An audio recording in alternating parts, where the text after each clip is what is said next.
In this repair video, we're going to be working on an iPad Pro 10.5 inch that reboots. The customer said that sometimes she turns the iPad on and it reboots after 5 minutes, or restarts after 10 minutes, or after 15 minutes. And sometimes, as soon as she turns the iPad on, 5, 6, 10 seconds, the iPad restarts. Now, this is a very common problem with the iPad Pro's 10.5 inch. It's also a problem with the 9.7 inch, but I've seen it a lot on the 10.5 inch. I've done a couple of videos on the very same issue. So we're going to do a physical inspection on the board to see if the problem on this one is similar to the ones that we have done on YouTube before. I did maybe like 2 or 3 videos on the rebooting issue on this model iPad, and we do not know if the same holds true for this iPad.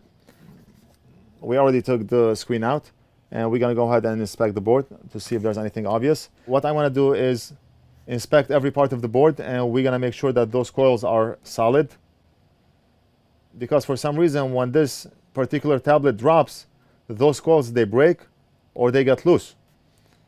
On one of the videos, we worked on an iPad with the same issue, and we found 3 or 4 missing coils.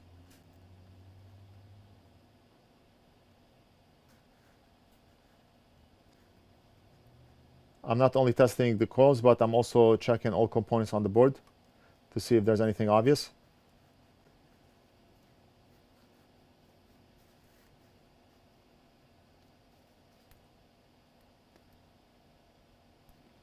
What we want to do is grab the component, the coils, and just see if they move.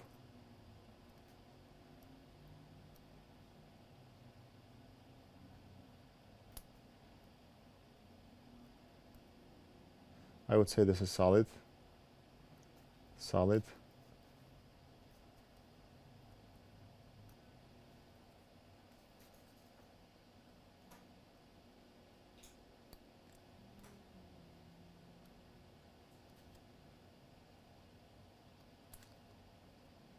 Oh, wait a minute. Look at this. Look at this. Look at that coil. Wow. What the? So that's the problem. That is the problem. See, the coil is broken from the legs. Look at the legs. They're still stuck on the board here. That's the problem with these tablets, especially the 10.5 inch model. Now, the first time I worked on such an issue, I was doing physical inspection on the board, and I came across few loose coils, and I was wondering, why are those coils loose? I replaced them and tried the tablet, and that solved the rebooting issue. So now anytime we get a problem like this, the first thing I do is inspect the coils to make sure they are all solid and nothing is missing. We're going to heat up this area so we can get rid of the legs.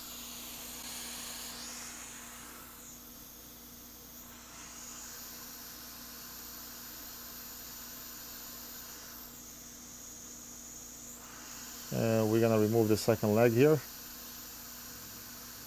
Now I'm almost 80-90% sure that this will fix our problem based on my prior experience working on those tablets.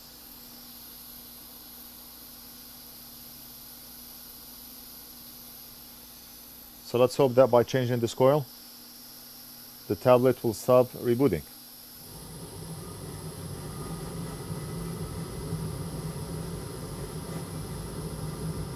And that's enough solder. We have a donor board here, and we're gonna extract the component from the donor board.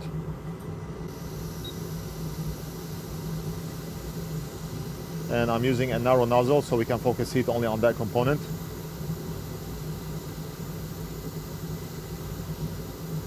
This is not the narrowest nozzle that we have, but it's a good fit for this inductor.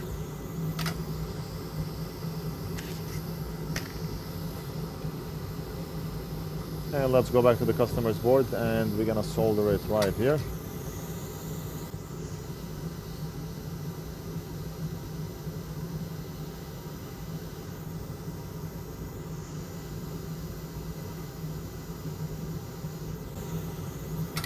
And the job is done. The coil is soldered down in place, very solid.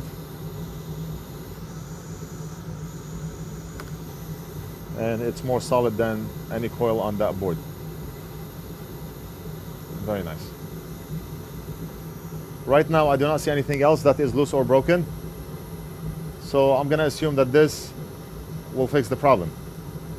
Now the way we're gonna test this is, after we assemble it, we put the screen on, we're gonna play a YouTube video that's about an hour long, and we're gonna put the volume slightly up. We cannot keep looking at the screen to see if it's gonna restart, so we just listen. And if hour passes by and tablet does not restart, it means that the problem is fixed. So I'm gonna give this to Big Boss to reassemble and test, and I'll let you know how it went. Maybe I'll put a timer, maybe I'll put a Google timer so I can show you the timer and how long that tablet has been on. All right, I'll be back. Okay, so great news. The tablet has been running for 1 hour and 43 minutes. This is Google's stopwatch. And if the tablet rebooted or restarted, then the counter would be reset and the browser would be closed. But the coil did fix the problem, just like I expected. So that's it. I hope you enjoyed the video. Don't forget to like and subscribe, and we'll do something else in the next video.